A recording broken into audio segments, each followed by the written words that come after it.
Welcome, everyone. This is Polly Needles, and you're listening to LOTRO Players News, where we take a look at lasers and LOTRO and hear LOTRO players. And this week we have with us Guarendus Hello, everyone. and Krister. Hello. Hello, everyone. And this week we have another update to discuss. There seem to be a lot of these lately. And in this week's update, which is number 32.0.5, which was released on March 23rd, for quest and adventure areas for the fate of Gundabad, mithril travel for the Deepsgrave quest to tomorrow has been fixed.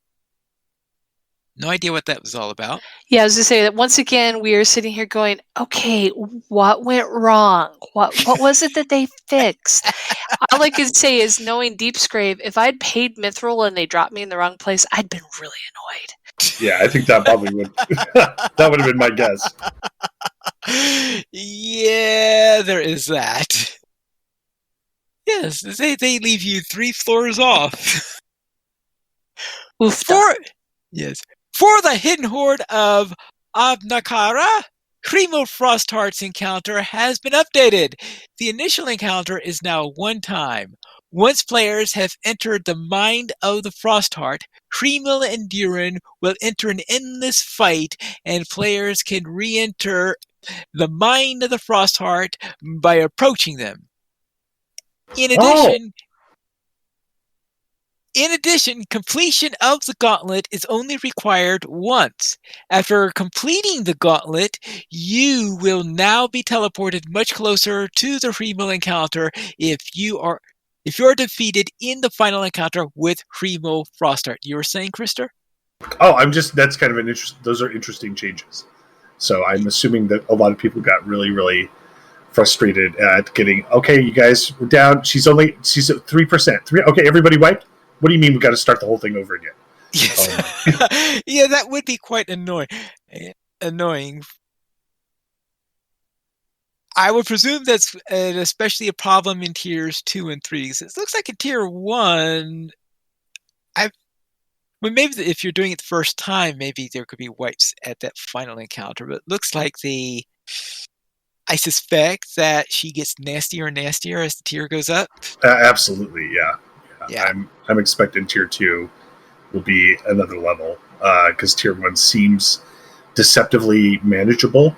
So that really makes me nervous about T2 now. So yeah, I have a feeling tier 1 is right now the approachable version that they promised us.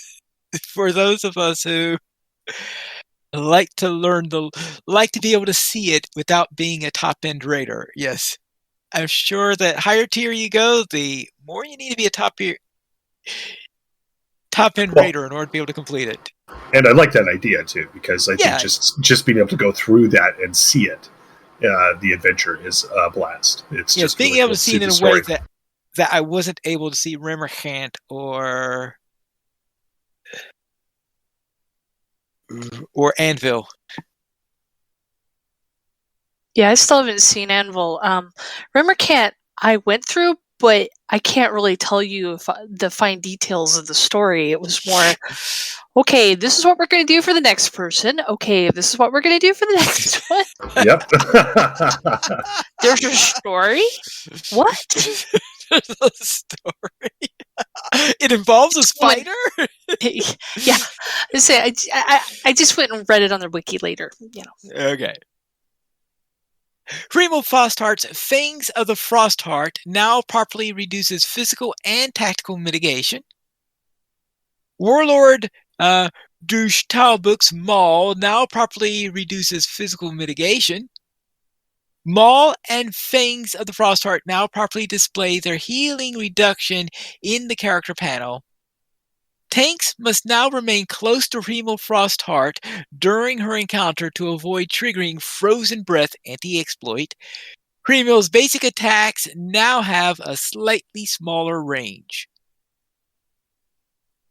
Chilled to the Bone is now curable by potions or skills that remove wounds.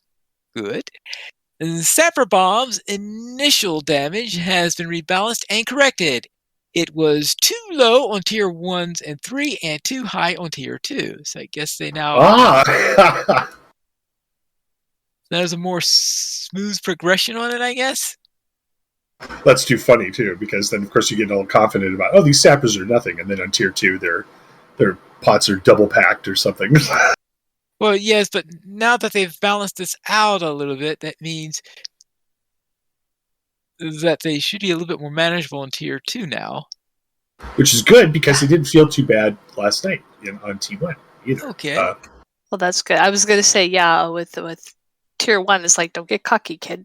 Yes. Yeah, well, and if you have if those sappers come in just right, you just lay puddles down everywhere and kill everybody, And so what was kind of cool, I think what happened was we had a concentration of puddles like in one specific area, so everybody was just not there, and that worked out really well. So the Hobgoblin Frostcaller's Grisly Effigy effect now properly reduces physical and tactical mitigation. However, its potency has been reduced from 25% to 15%. And Codrakes now properly join the fight in the Hremel Frostheart encounter.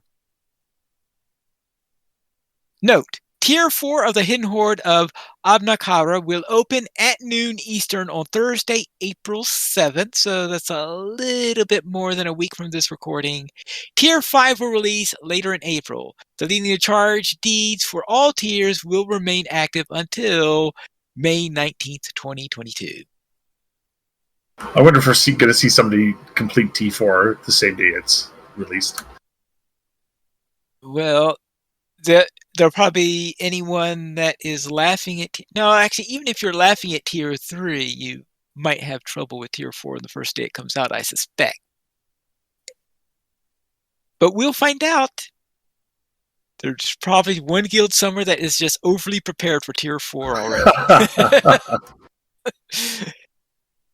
Corrected a translation issue with Wolf's Lair of the Western Mint in the German game client, and some previously untranslated title names in the French client have been localized. So a little more localization fix. It seems like every update has a few of those. And that completes our release notes for update 30.0.5. So now, let us then look at what's happening on Bulwer, because yes, there was a Bulwer test release for update 33 beta 1. And this was mainly to show off the landscape for the Undershire. It's right now in a rough form, so more like a version 1.0 form of the landscape out right now. So since it's not finalized, they didn't have the maps up either, since if you make the maps too early, you either have to redo the maps afterwards, or after they change the landscape, or you get incorrect maps. And we occasionally do get maps that look like maybe they made the maps too early. So yes, we had the first look at Yonder Shire, and there are several ways in order to get to there. You could go west out of Little Delving, so therefore there is actually something that you could do going out of Little Delving now, because traditionally, of course, Little Delving was the only way out of Little Delving was to head up down towards Mickle Delving. If you are a level 5 character that just popped into the regular world, I suspect going west into the Yonder Shire is probably not a good idea, because Yonder Shire will be level 20 to 23. And also, you go northwest out of Needlehole through the Rush-Shock Gate, which is pretty much where I guessed it was going to be going, and southeast out of Eredluine past the Falathorn homesteads through the east way. Yes, that means yes, there is now a direct connection from Eredluine into the Shire and beyond, and also southwest out of Oakbarton through Bulwer's Sword. So you can also get to Oakbarton that way. So connecting all that area, and finally getting rid of one of the, I guess you'd say, most annoying of the teleports that you had to have because there was no real connection between one starter zone to another starter zone at the time. But of course, now if you wanted to go from Doyland all the way up to Needlehole, you do have to run through a level 20 to 23 zone. So yeah, it's a non-trivial task to run through there without an escort, but I suppose it could be done. Especially as was pointed out, chicken runs have to go to Aaron Lewin. Right. So, well, yes, but seeing how So hopefully they'll have chicken runs go through worse places than a 23 zone. But in the past, you might not have had to have as much of an escort. Just depends on how they have the landscape set up. It was brought up to scenario during the stream the other day. So yes, they are going to be probably double checking on that. Now, of course, they're probably not going to adjust anything from the point of view of power on there, but they may have additional time added if they think. I don't know how much time. How much time do they currently give for the run to Erdwin? I don't remember. I'd have to look at the wiki. Right. Because Yondershire is a pretty big area. I should know because I did run all the way through the thing on Bulwer, and it took a lot of time in order to do that. So that is something that one has to take into account. And we can only hope that either the current times are long enough or that they tweak them upwards so that there won't be a problem. They have to take into account that perhaps the chickens will sometimes have to stop as the escorts, I guess, do their thing. Now, there are other things in the release notes on top of the Undershire. But actually, on the Undershire, I should note that they had the landscape there. They had a few quests there, but it didn't look like they had everything all set up yet. A lot of the NPCs weren't in there on the forward build yet. We did have a tour of it given to us by Scenario, who on Friday morning / early afternoon went and toured the area, and he was going through the latest internal build. Actually, I think it was the one being used by the Palantir program, and they have more NPCs and the place looks more lived in there. So we were able to check out the various, he was able to show off the various landscape and how they're doing on there. But what I've seen on Bulwer does look like it needs a little tweaking, usual types of issues that you have the first time you get a rough landscape onto there. Oh, I noticed that they also had fixed the inn signs because they were all green dragons on the build that I was in, but on his stream they had all the artworks for the. It had the proper artwork for the various for the inns so that they're all different and distinct. So, like I know, the one in Longclave was, I think that was the one that was a tribute to Bulwer. I think so, yeah. It would make sense because I get the impression that Bulwer's descendants live in Longclave, and so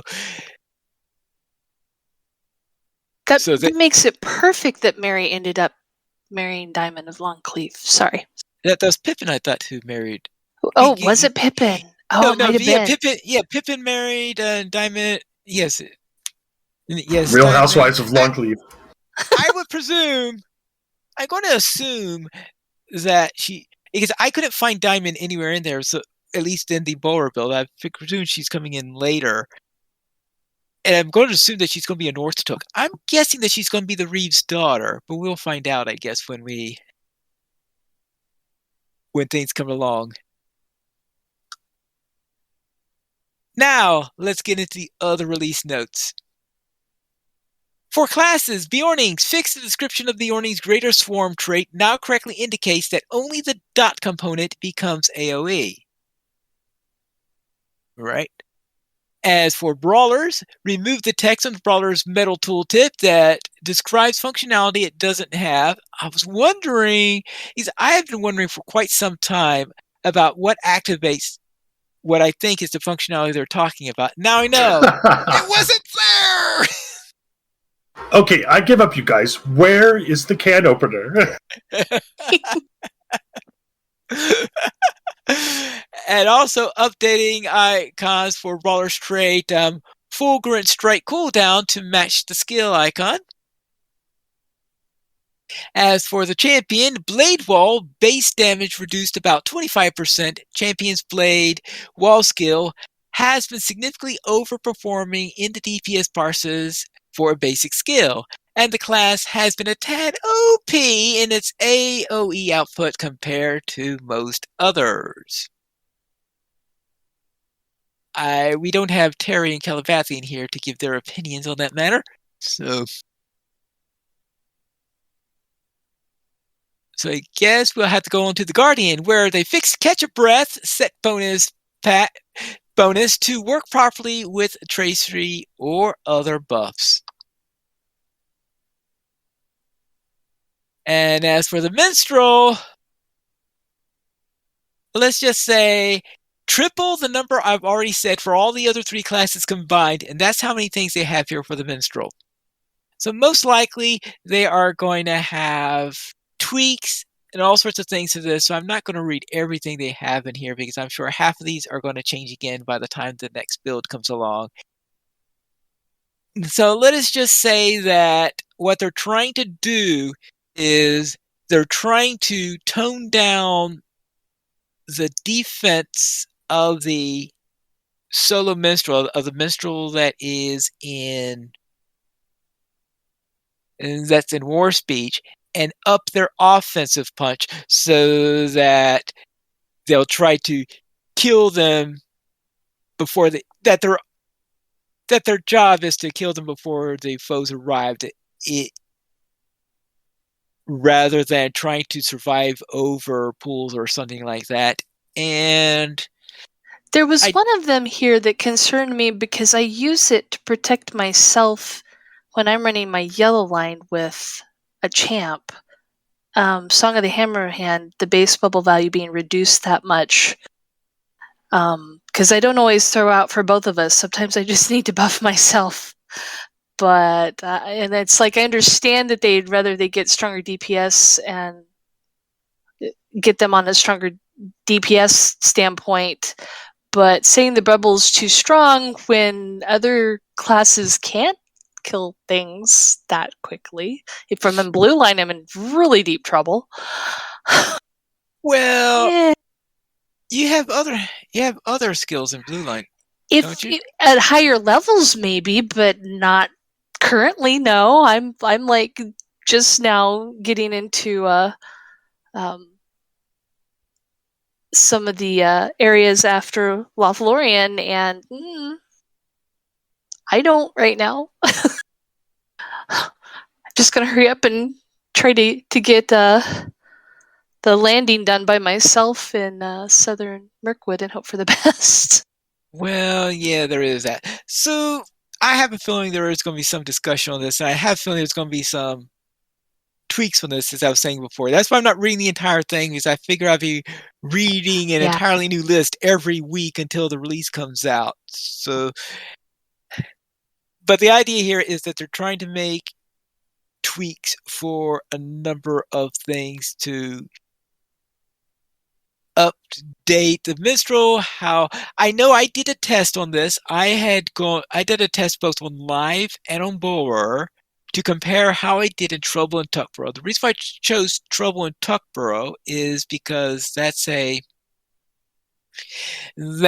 one of the skirmishes that has a larger number of opponents that come on the counterattacks. So I wanted to see how I would do in an overpool situation.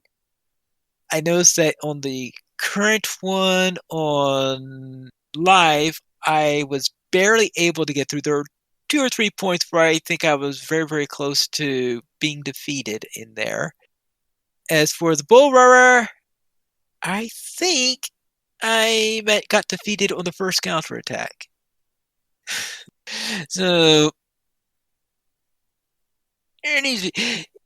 so obviously not perfectly well in there. You get skirmishes. You can get 3 at a time plus 3 normals plus a signature coming out at you at one time when you're running Trouble and Tuck Pro, and that can get rather hectic. So maybe I have to learn how to be able to kill enough of those quickly, or see what I can do with them. I'm trying to do a fears against the lieutenant so that I won't have to worry about them, but yeah, it was still hectic for me. I have a lot of learning to do. Now this was at 140 where I was trying to do that. So yeah, we'll have to see what I can do on that. But anyway, quite a number of tweaks are doing to the minstrels. As for crafting, Brawler Zircon belt buckles will have enhanced stats that when they are crafted with critical successes.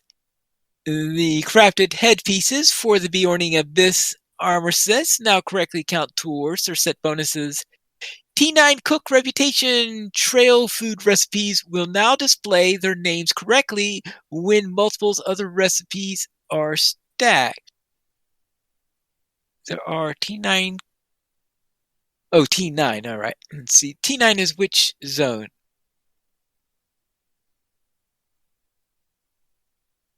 Anyone know? Yeah, I can't remember what the various tiers correspond to. Oh boy, yeah. Yeah. All right. I guess no one else knows either. All right. Westamnet. Westamnet. All right. Then fixed extraction recipe for bit of pure Anorian ore, so that you no longer use bit of pure Anorian ore or universal optional crafting ingredients to boost crit chance of extraction. And the Master Jeweler barrel buckle belt buckle recipe icon and description now correctly identify the recipe as being part of the master tier. Now,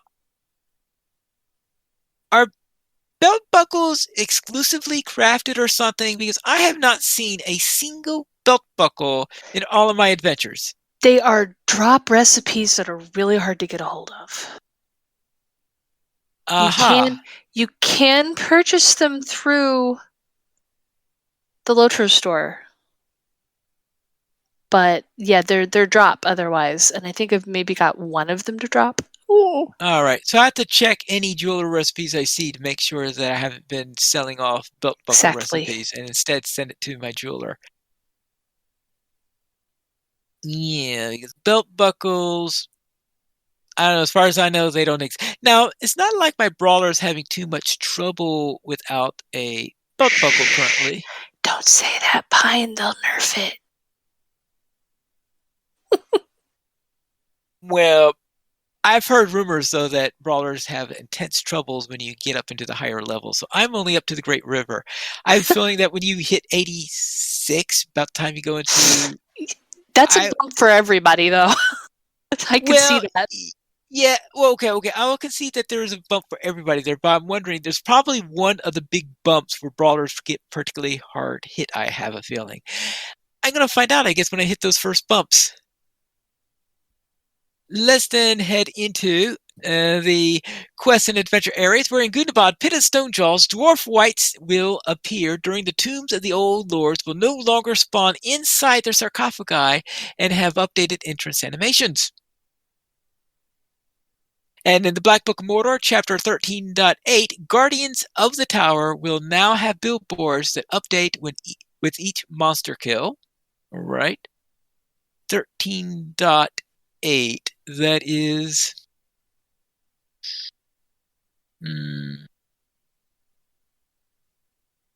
I was trying to remember where exactly correspond that to what's actually going on at that point. The Deed, Quests of Azanubazar, is only awarding a single package of enchanter rooms incomparable instead of 2. Beginning with Update 33, the Deed will instead award 2 of them, and players who have already completed this deed will retroactively be granted the Essence Room when logging on to Update 33. Now, note that these are level 121 runes. So no, you're not going to get a 131 sent to you if you Oh. completed it way back when. For Mordor, Gorgoroth, continue the conquest. If you have completed the details of Gorgoroth and are at least level 115, but did not receive this quest, you will now obtain the quest by traveling to any of the Mordor Allegiance Halls, the Udun Foothold, the Ruins of Dingar, or Moch Ashtu in Gorgoroth. The variety of Doomfold, Ironfold, Minas Ithil, and Gunabad drafts and salves have been added for appropriate healer and tavern skill vendors and PCs. Thank goodness! What took you so long? Supply chain issues. Supply chain issues, indeed. Good grief. Supply chain issues. Yeah, actually, I guess that it'd be true because I was wondering. I had thought that did they decide that the healers would no longer be selling those things and that you would have to get them from the auction house or something like that. And the Code Fells vendor has been updated with new potions, disease, fear, and wound potions, as well as new rations. The exit portal for mission Clearing a Path is now clearly marked with a customary visual effects. This should reduce the frequency of players going, I wonder what's back here, and accidentally leaving the mission. Whoops. The Jalruka clan, quests for the Jalruka clan that allow use of mineral coins to swiftly travel to certain objectives now properly place the player at the proper location instead of outside the Hall of Vernazal. Well, thank you. Especially since if it's associated with Gunabad. Yeah, quest for the Jalruka clan.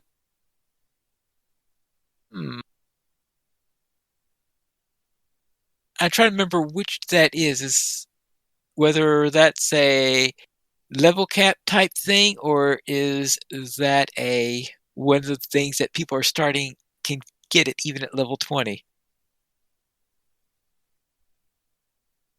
Ugarath deed. The Orcs of Ugara. This deed and its advanced variant now advance from defeating goblins in Ugarath. If you previously had either of these deeds underway but not completed, their progress will be reset at the time of this update. However, they will be much quicker to complete. If you have previously completed these deeds, you'll see no change. So I will suspect that if you are 3 orcs away from finishing this deed, go and finish it before the release of Update 33.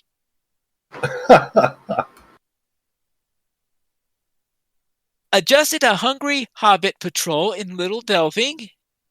Oh? I haven't done that for a while. That's the pie carrying one. Yeah, it's the pie carrying one. Okay, so it's not. I was always afraid at first that they're talking about one of the nosy hobbits because I don't think there are any nosy hobbits around Little Delving. I think that's almost a freebie of getting to Mickle Delving unless you go past the town hall. But yeah, Hungry Hobbit Patrol and Little Delving. All right. I don't know whether that makes it more challenging or less challenging.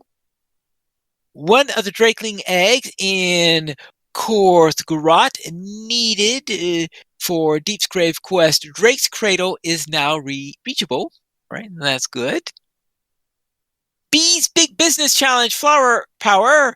Players can now complete the Small Fellowship and Fellowship versions of this quest on Legendary servers.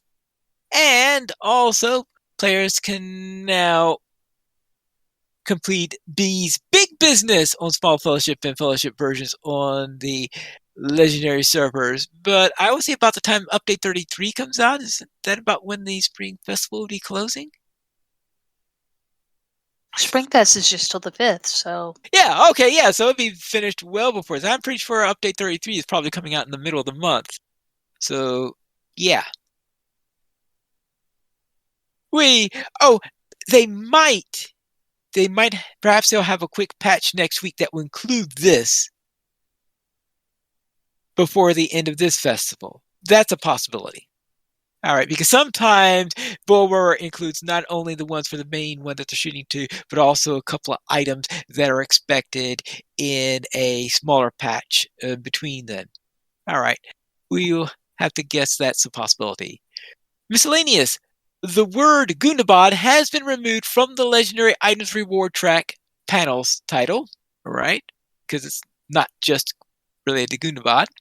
For the remaining of 2022 festivals, the dies that were bartered for mithril coins last year can be acquired for the appropriate festival tokens this year, and the dies that were available for festival tokens last year are now available for mithril barter. Apparently, they forgot to reset that for the spring festival. I think that there was an argument. I believe I remember Cord saying on one of the Court of the Rings that there had been a discussion about, okay, it's basically just almost like a replay, a revisiting of it, because they didn't have anything really significantly new to add.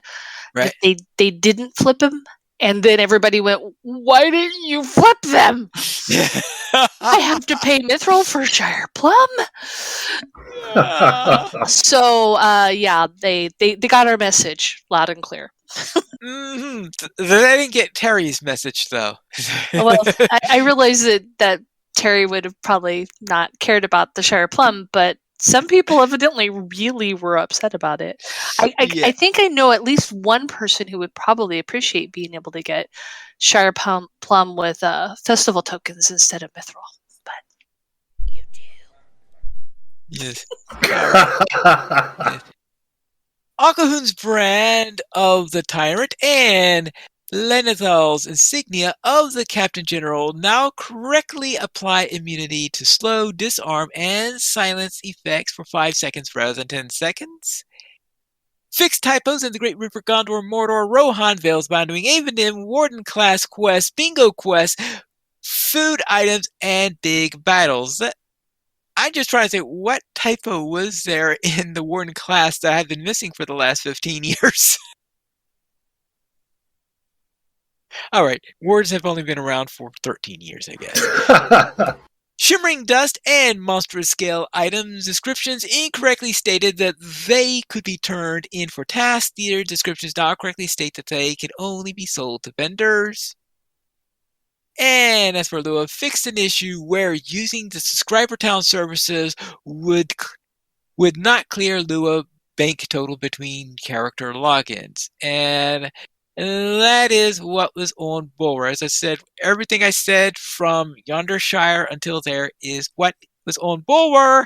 And while it's possible some of these things may appear before update 33, I suspect a lot of these things are mainly slated for that update. So I think things like typo fixes or something like that may come before then. Ooh, that was a mouthful.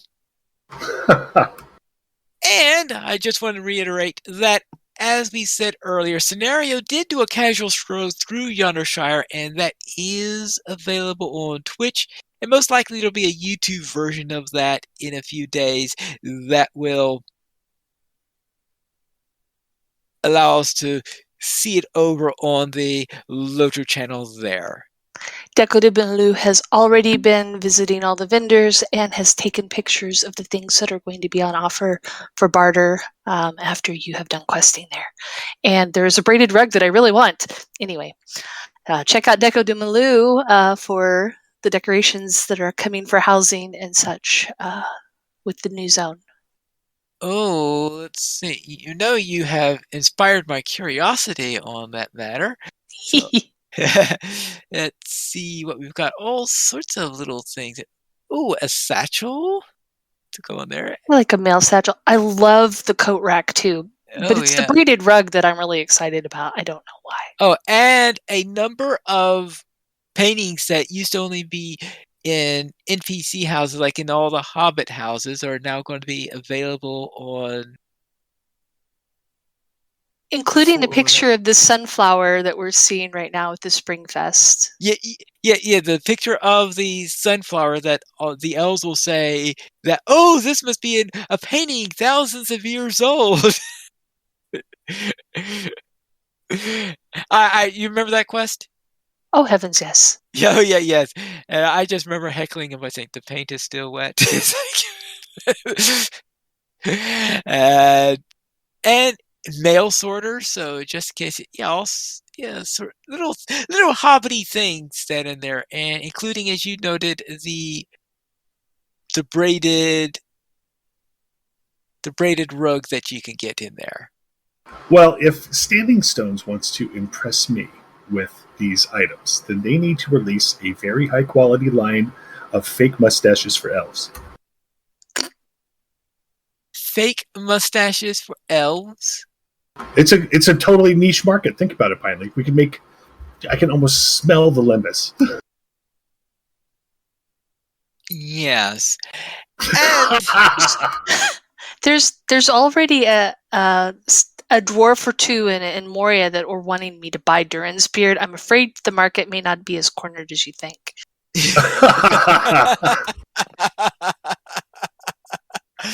Yes.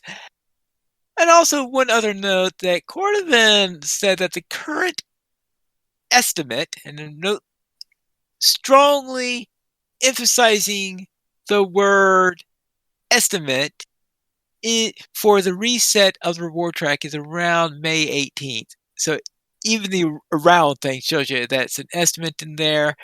They have not yet nailed down exactly how long they want the seasons and stuff and what kind of schedule they're going to have on it. But he was just saying that based on the starting date, the most likely ending date is going to be May 18th. I suspect that they are going to give us some warning before it happens, so you can decide whether you want to use those heritage runes in order to finish off a couple of the rewards in there, or if you want to hold on to those heritage runes because, well, I got what I need and whatever in there.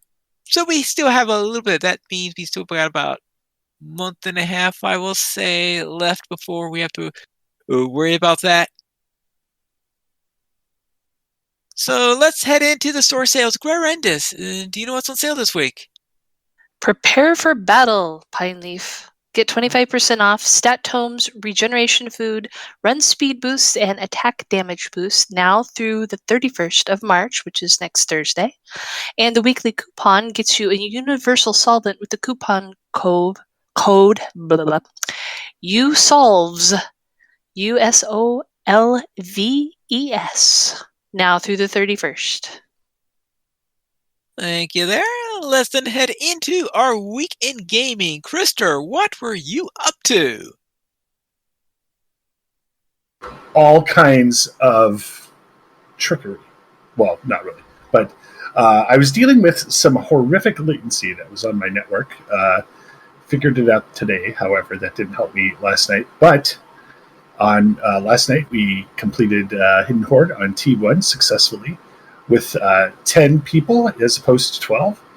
And it worked out really, really well. And it went so smoothly that we're getting my kin gets this process where we get really kind of feeling good about how we're doing. So we decided to up the difficulty. And then there's a lot of screaming, crying, and dying. So, so thinking about T2, of course. And then, of course, people just been talking in general about gearing up. So it's been kind of fun because now the rating is back. We're starting to do raids on the regular again, and that hasn't been happening in a while. So I'm really happy to see that. And despite I pushed through my latency because I'm totally obsessed with my Orc and ESO now, and I managed to send him careening around Tamriel and various adventures. And now I've got two armor set pieces now. One is produces a shock if I get hit every 6 seconds that does an AoE blast, and everybody it hits, it heals me. And the other one does a shock blast every 3 seconds when I'm doing damage. And so I am a sparkling, dazzling. I'm almost like a discotheque myself, just a traveling discotheque of death. It's an orc mirror ball. It totally is. It's so fun to have all the lightning going and all the explosions, and it's just been a blast. I've really liked ESO's combat, and I'm still having just a ton of fun with that. And then other than that, there's a ton of video games at my disposal, so I kind of dabbled in a couple things. I'm still been playing Civ 6 a bit. Looked at Starship Evo. It's gotten an update. Been looking at that, and been looking at doing some Minecraft as well. So a full week. Latency was a challenge, but now it's over. And where? How about you?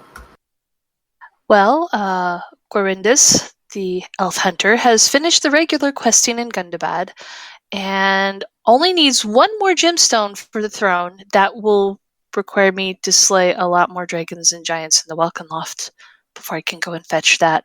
Still a lot of other deeds, though, mostly tied to the instances. The meta deed. I'd like to get the horsey. The horsey looks very pretty.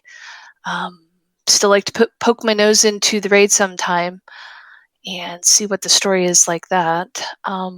For Girls in Middle Earth last weekend went after a fish slap emote for Sans' pretzel brother. And then we discovered the joys of worsteeding in Erebor housing. Did you know that you can worsteed in Erebor housing? You can also go sailing off and into the pits of gold. And it surprisingly, if depending on what level you pick, I suppose, we tried to stay down on the lower tier of housing there. You can actually fling yourself off and not die if you're careful. I guess I assumed that was a known thing because I tested that the first day it was on beta. We didn't know about this, and it was pointed out to me before we had went live, and I pointed it out to Sans while we were live, and she was very happy. Oh, okay. She was even more happy when we did it. Yeah, okay. I guess I assumed that everybody already knew that, yes, it's survivable at the lower levels. Nope. Actually, she's up on Ironfold. She has one of the larger houses on Ironfold, and even from up there, we could jump. I don't know that if you went higher, like in the kin house, that you would, but yeah, we were having a lot of fun. If you put your camera in first person, it's kind of terrifying, but when you land in the puddle, you can actually see the bottom of the pool, like there's no gold there for a moment before you pop back up, which is also very intriguing. In ESO, the Shiny Duo then finished Rothgar and have started Morrowind. Finally, I am questing in Vardenfell. I love Vardenfell. I have loved it in the music since I started the game. I do all my crafting there on pretty much all of my alts.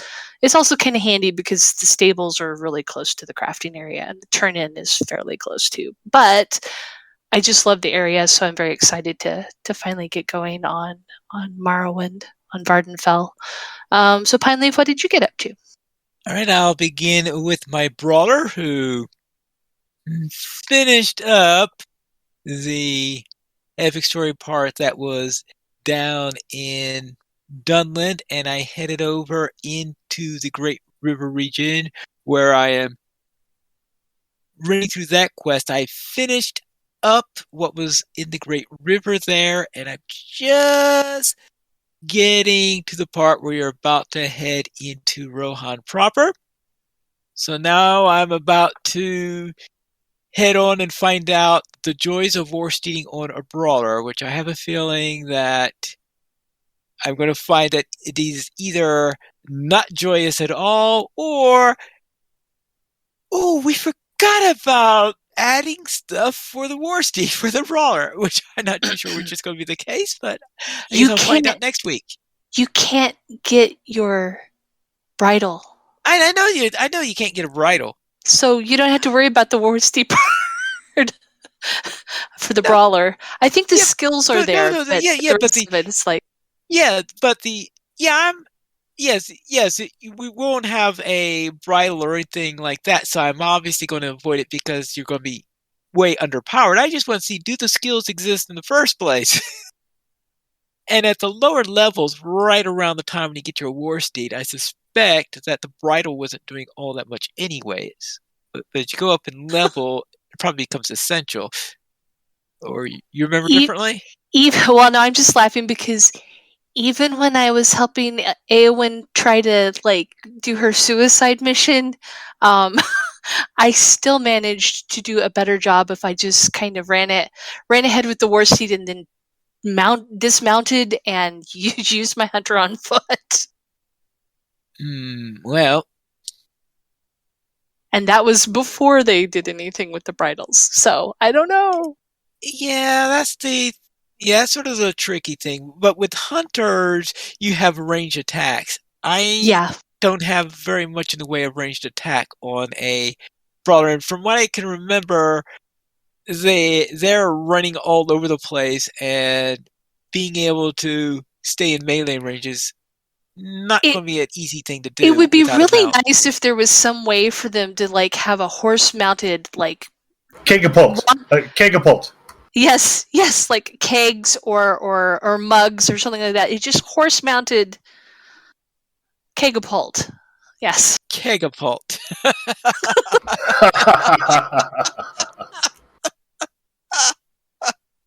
Oh, that would be brilliant. Yeah. Okay. Yeah, I'm sure that the Christers Enterprises is going to be selling Keg-a-pults in their next catalog. Well, but we got to go. I mean, we got to go a cut above, because anybody can build a Keg-a-pult. But what about a Keg-a-pult that exclusively launches sinister kegs? So I want you to imagine a combat. Like think about Rohan. All the horses charging in. They all launch their Keg-a-pults. All those sinister kegs hit some orc. That orc disappears, and what's left behind? Their pants. And we make a fortune selling their pants.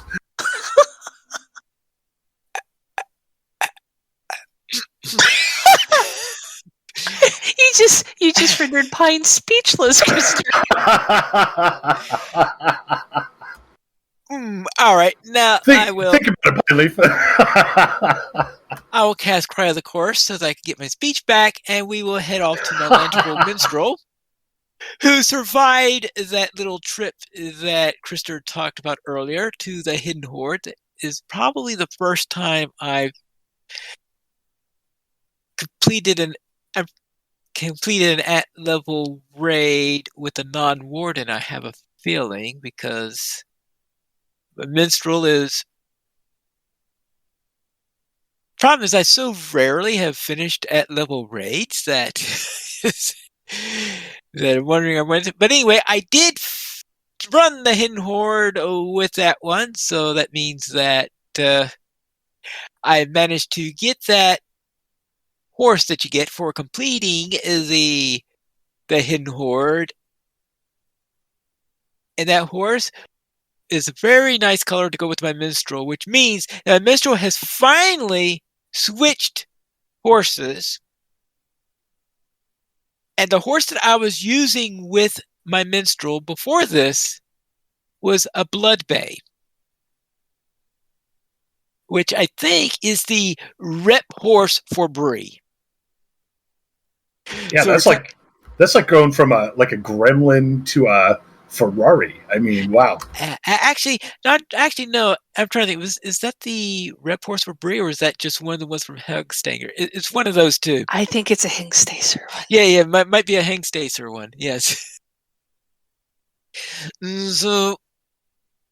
So we're talking about very early levels on that matter. So I finally found a horse that I like on that character better than the Blood Bay.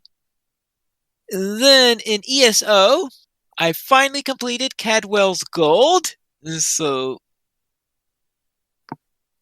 it is... Congratulations. Yeah, congratulations. And that all went very, very well, and quite a relief also to finally have that one off of my back. And once I finished that, then I looked at my quest log. And so, of course, I still had all these stray quests in there, and I thought, what I really need to do is get as many of these out of my quest log as possible before the release of High Rock. So I went around working on those, and one of the ones that I had in there was the Fighters Guild. I was thinking I was in the middle of the Fighters Guild quest line. I went and finished out that current quest, and I found out I was not in the middle of the Fighters Guild quest line. I was actually on the beginning of the final quest. And all right, now I have been waiting for a year to finish this thing up, and I finally found out. Oh, I was at the end of it.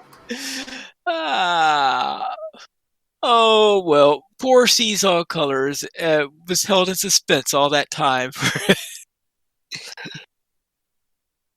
I've kind of taken to using the Fighters Guild and the Mages Guild stuff to help level up my characters. That I'm in a hurry to get higher levels anymore. Because I know what to expect. I just. Right. I mean, the But Mages Guild still takes a while to actually complete the entire leveling because of all those books to read, but still. right. Well, the fire. Well, I have not. I haven't finished the getting the skill trees all the way up. That's or even that or all the Mage Guild because I haven't found all those books yet. But I've just finished out the main quest line for each of them. Well, Fighters Guild just go find zombies in Alakir or something like that. Pretend like you're Ash from Night of the Living Dead and go and try to kill all of them.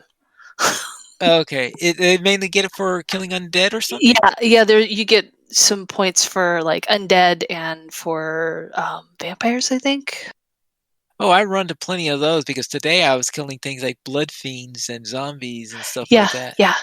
That's it. That's exactly what you need to go for. All right. Well, I am in the middle of a quest right now in a village that's filled with those things, so I don't think I will have to go anywhere at the moment on that matter, at least until I finish that one up. And one of the things that happened while I was going on there is I was trying to say, what am I going to do next? Let's see what the endeavors are. And the endeavor for that day was say, kill 5 clockwork creatures.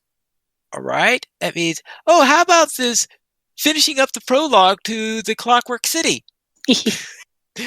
So I did that, and boy, I killed plenty of clockwork creatures on finishing that one up. And that was one that I was pretty close to finishing up also. So I finished up that prologue, get another thing out of my quest log. And I don't know how long I've been following that because that's the one where they have people's shadows killing them and all that stuff. So yes. I was, I think, going a long time not realizing it was a Clockwork City quest line or that whole thing. I loved Clockwork City. Yeah. Well, anyway, so we'll see if I could spend some time in there at some point. And after that, I then decided to celebrate finishing up the Fires Guild quest line and getting Cadwell's gold. I thought, right now I've been using for my weapons loadouts. For one of my slots, I've been using a fire staff, and for the other one, I was using an ice staff. Now, the one with the ice staff, I was really supposed to be my tanking line. I said, that's going to be my tankier line. Why don't I get a tankier weapon? So I got a sword and shield, and I started out having never touched the thing before, so having complete zero at this, and tried to do this. So I've been learning on the last few days, trying to get through the ropes of using the sword and shield, and I think I'm starting to get a hold of some of them. I've already morphed one level of the skills on there, so I'm making progress on what I'm in there. I'm sure it's going to be a long time before I'm a master with it, but we'll see how that works. But I figure I wasn't using the second line anyway because I rarely went into it unless there was some pressing matter to use one of the skills in there. So having a completely different set of weapons in there for me to get practice with, I thought might give me some incentive. In fact, sometimes what I do in there is I start out at a distance, I blast them with fire from my staff, fling myself to them with one of my Templar skills, bounce them around, give them a couple of punches with my staff, switch over to the sword and shield for the rest of the battle. And seeing how that technique works. So I'm having some fun with that, trying out an alternate fighting technique. Now I'm sitting here trying to figure out which one of my characters I could try to do a sword and board with. Yeah. Okay, so what have you been doing on your... What weapons do you usually use? Oh, my Templar, my main, she's a two-handed sword and then a bow on the back.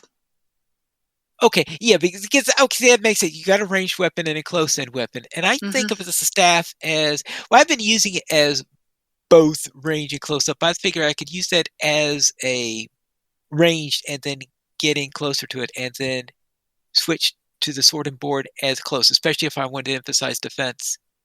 Yeah. Well, and also the sword and shield line has the taunt that you need if you're going to be a tank. That All very right, first skill, the puncture one, that is actually a taunt. You have to be careful. You can actually over taunt a mob, and then the aggro is so much different in ESO than it is in LOTRO. It's really, yeah, it really does different things. I watch Yicky, who used to be over on Arkenstone. He did like PvP amongst other things, PvMP, over on Arkenstone, and ran with his kin for a long time in LOTRO, is now more in ESO, and he does a lot of tanking. So I've sat there and watched it. I'm kind of like, because there's different mechanics involved. right. So if you start doing tanking for like a dungeon group for us, you might want to read up on it. There's something called the Tank Club in ESO that has a lot of information. So yeah, right now you're just having fun, which is great. Yeah, right now I'm just having fun there, and I've only done, I think, 2 dungeons or something like that. So yes, I haven't done much in the serious way in there since I haven't been in a serious group. Well, now you got some serious companions that can do a serious group. This is true. Right. Of course, the only thing you're going to worry about is there's this like disco ball of an orc that is going to try to be right up there with you. To go, hey, what's that? Hey, what's that? What's that over there? Let's go over there. So anyway, with his weapon. So which did you say is the taunt? Did you say skill 1 was the taunt, or the? Yeah, that very first base skill that you can get when you're... I didn't realize that was a taunt. I guess I'll have to reread the tooltip. So how close I read it before. And also, I also did some adjustments to my... As a result of that, I also did some adjustments in making a new armor set, because what I did is I decided to take the 2 pieces I had that weren't part of any of the sets I had, make those parts of a 3rd set, and I put my sword and board on the same set. So therefore, when I'm in the tanking stance, I have a little bit closer to a tank set, while I'm on the other line, I'm a little bit more of a caster set. Yeah. So we'll see how that works. Yeah, so puncture. Puncture. Okay, so puncture is a... Thrust your weapon with disciplined precision at an enemy, dealing 1,552 physical damage and taunting them to attack you for 15 seconds. Okay. So you need to use it once every 15 seconds or something like that? Yeah. Okay. I'll have to keep that in mind. But that is it for my week in gaming. We currently have 15 supporters on Patreon. If you'd like to join this illustrious raid of players and help support LOTRO players, you can go to the Nation's page. You can support the players, the last one players. Your money will be used for our podcast hosting, website hosting, and to pay for our live shows. And our top donator this month is LOTRObuild.com. LOTRObuild.com is a full set of LOTRO databases that includes an items database, a relics database, and a titles database. And you could use this right from your Discord server with LOTRO Build Bot. Once again, we do not have any emails. So if you'd like to send us one, you can send it to podcast@LOTROplayers.com. You can also host a Twitter, the Players Alliance at LOTRO Players. Oh, the Players Alliance at Players Ally, LOTRO Players at LOTRO Players, Arendis at Arendis, Pineleaf at Pineleaf Neal, Senswind at Senswind, Terry Edwin at Terry Edwin, Guarendis at Guarendis, Calabathian at Calabathian, and Krister is finishing the initial sketches for his Keg-a-pult. The Players Alliance has 2 shows on Wednesdays at 7 p.m. US Eastern Time. We have DDO Players News on Saturdays at 8:30 p.m. US Eastern Time. We have LOTRO Players News. You can join us for our shows at LOTROplayers.com/live. And that is all for tonight. And this is Polyneedles reminding you to skirmish responsibly.